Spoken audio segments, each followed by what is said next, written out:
I'm going to be reading from Helen, Charles, and GL on the Mountain, Chapter 6, from Part 2, Charles, the Thief. In Chapter 5, Aunt Phoebe has baked a big, beautiful chocolate cake to enter into the Yell County Fair. Chapter 6, The Thief.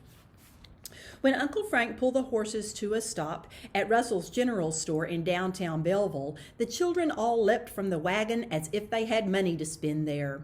Even though they were all, without question, saving their nickels for the fair, they didn't want to pass up a chance to window shop at the candy counter or toy aisle. When Uncle Frank and Aunt Phoebe's business had been taken care of at the store, they returned to the wagon, Uncle Frank calling to the children to come on now, it's time to go. He didn't have to tell them twice. They were more than ready to get to the fair. But when Charles and the others got to the wagon, Aunt Phoebe and Uncle Frank were just standing there, Aunt Phoebe's hands on her hips. Well, it was sitting right here. How could anyone have... And that's when Charles realized that the cake box holding the sure-to-be prize-winning cake was gone. Well, it likely wouldn't have won anyway. Velma Harris is entering her butter pecan cake, and it surely would have got the blue ribbon, but I do wish I'd been able to take it at least to see. That was all that Aunt Phoebe said about the missing cake, so the children soon resumed their excitement about the upcoming rides, food, and other allurements of the fair. And imagine their stroke of luck to pull up in the field outside the fairgrounds, already crowded with horses and wagons, just as their cousin Rose's family was pulling up too. The horses were left plenty of hay and buckets of water as the kids hurried into the fun day that was waiting. And yes, you can be sure that Rose's cousins filled her in on the cake robbery as they went. The first thing about the fair to see was the horse racing, which was scheduled to begin at 11 o'clock. The children weren't late, but still they walked very fast as if they were late because they were just so excited. Charles stopped dead in his tracks, though, when he saw it, and you would have too, I bet. He could hardly believe his eyes. Right in front of them, on a quilt spread on the grass under a shade tree, was Aunt Phoebe's cake. The others saw it at almost the same time Charles did. GL gasped, and Rose clapped a hand over his mouth to shush him. There was no one around the cake, but 3 children were playing under a tree nearby.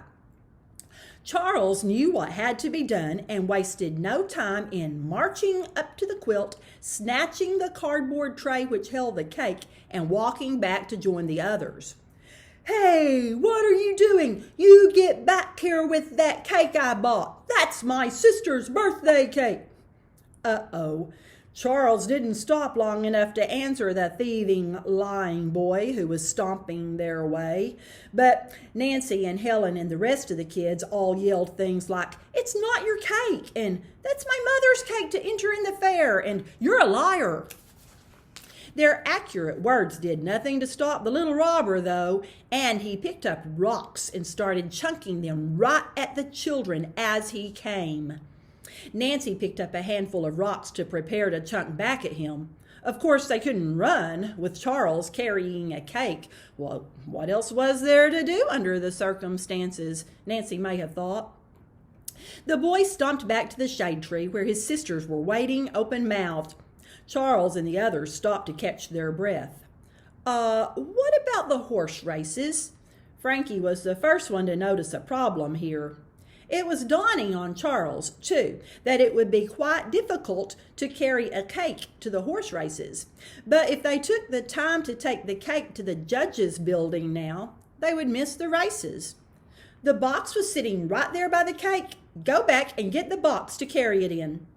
"You've got to be kidding me."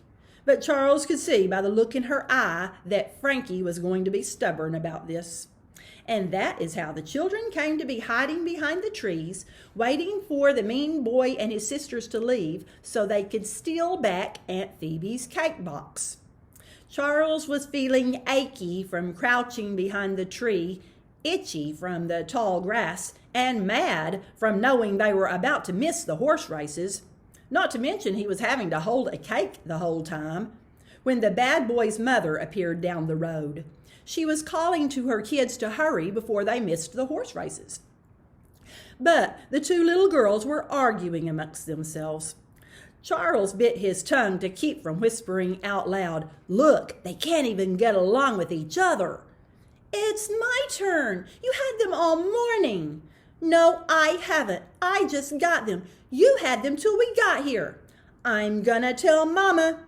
Then the bad boy said something to them, and the one girl took off her shoes and handed them to her barefoot sister. An odd kind of feeling came over Charles. He knew what it was like to have his shoes pinch his toes a little before he got new ones sometimes, but Charles had never, ever had to share just one pair of shoes with his brother or sister. "Come on, they're gone," GL shouted happily as the bad boy's family headed to the horse races. But Charles and the others didn't move. No words were spoken. The children watched somberly as Charles got to his feet, then walked over and placed the not-to-be prize-winning cake on the quilt. Then the siblings and cousins continued on to the horse races. They were late, so it was crowded, and they couldn't see very well until some people left and they took their spot. It was fun watching the pretty horses run in the races.